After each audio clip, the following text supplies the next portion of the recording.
جن گریبانوں کو چاک، مزدقی منطق کی سوزن سے نہیں ہوتے رفو.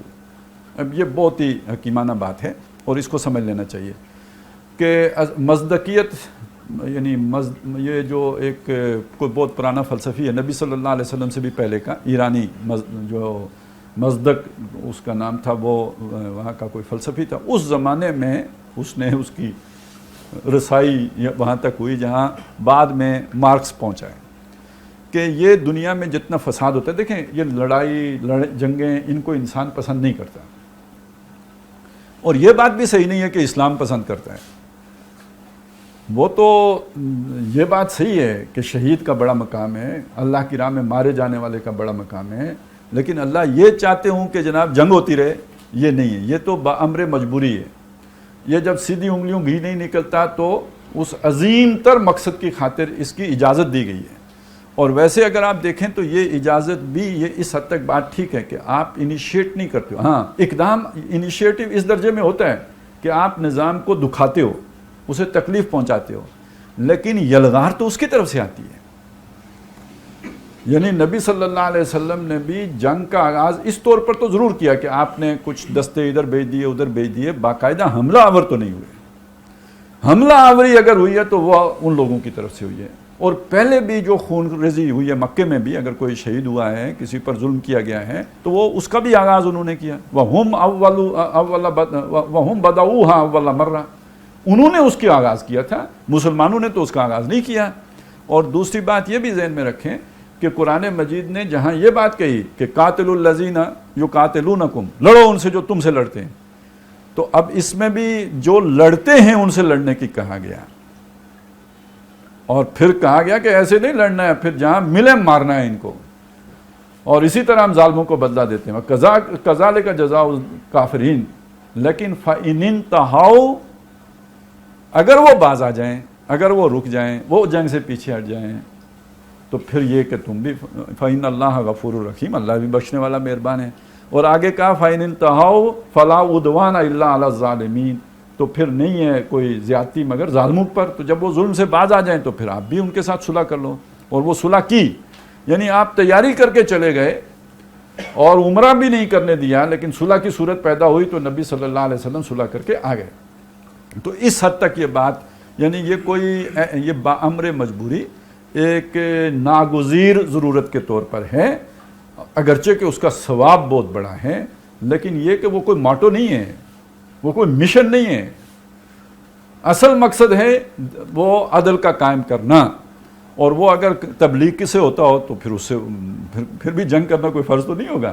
اگر نوح علیہ السلام کی بات ان کی قوم مان لیتی تو پھر کیوں عذاب آتا ہے؟ تو اللہ خود کہتا ہے کہ میں عذاب بھیجنے میں یہ کیوں جلدی کر رہے ہیں، میں تو نہیں چاہتا کہ ان کے اوپر عذاب بھیجوں. تو جنگ تو عذاب کی صورت ہے. کافروں کے، مسلمانوں کے لیے تو آزمائش کی صورت ہے، کافروں کے لیے عذاب کی صورت ہے. اور اس عذاب کی پہلی قسط تھی فذالکم فذوقوا، یہ تو چکھو نا، یہ تو لو ابھی دستی، وہ جو غزوہ بدر میں ہوا ہے. اور وللکافرین عذاب علیم، آگے بھی کافروں کے لیے اور عذاب ہیں، اور وہ آتے رہے پھر ان پر یہاں تک کہ فتح مکہ ہو گئی.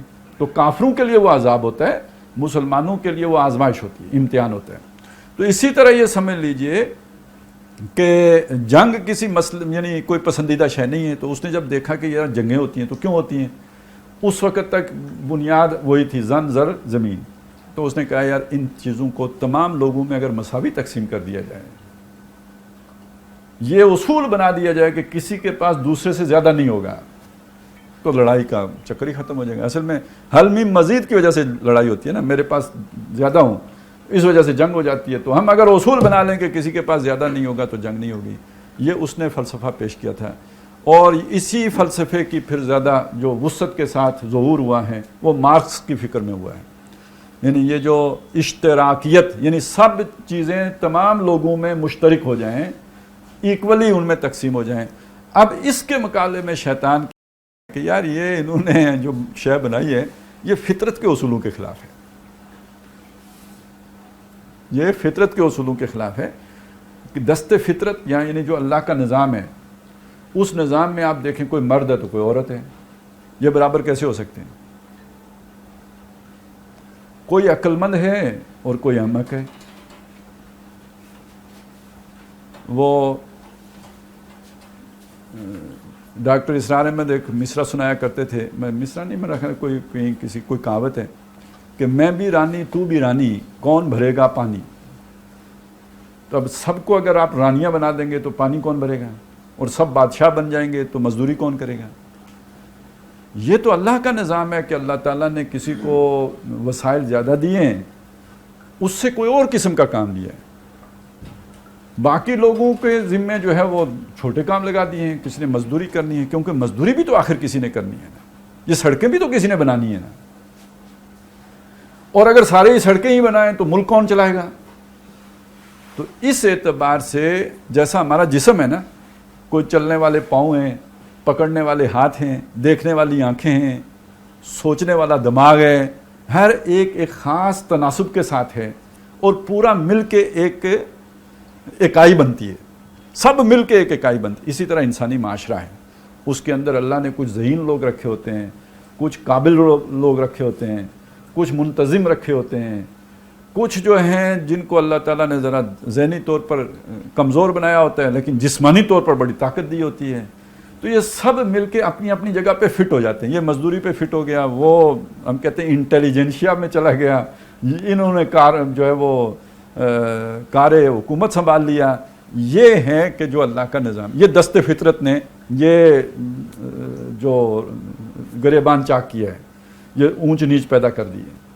اور اب اس کو اگر آپ جوڑیں امتحان کے ساتھ, تو میرا امتحان اتنا جتنی میری صلاحیت, لا یکلف اللہ نفسا الا وسعہا, میں جو ہے وہ مزدوری کر سکتا ہوں, میرا اتنا ہی امتحان ہے. جس کو اللہ تعالیٰ نے جو ہے اس سے آگے کوئی صلاحیت دی ہے, اس کا امتحان وہ ہوگا, اس کی سطح کا ہوگا, اس حساب سے اس سے جو ہے وہ باز پرس ہوگی. تو یہ ہے کہ جو اللہ تعالیٰ نے اس دنیا کے نظام کو چلانے کے لیے یہ اونچ نیچ کا سلسلہ بنایا ہے. اس کو یہ ختم کرنا چاہتے ہیں. یہ شاعرانہ خیال تو ہو سکتا ہے, یہ ایک خیالی جنت کی بات تو ہو سکتی ہے, یہ چلنے والا نظام, یہ پریکٹیکل نہیں ہے. تو اس سے ہمیں کوئی خطرہ نہیں.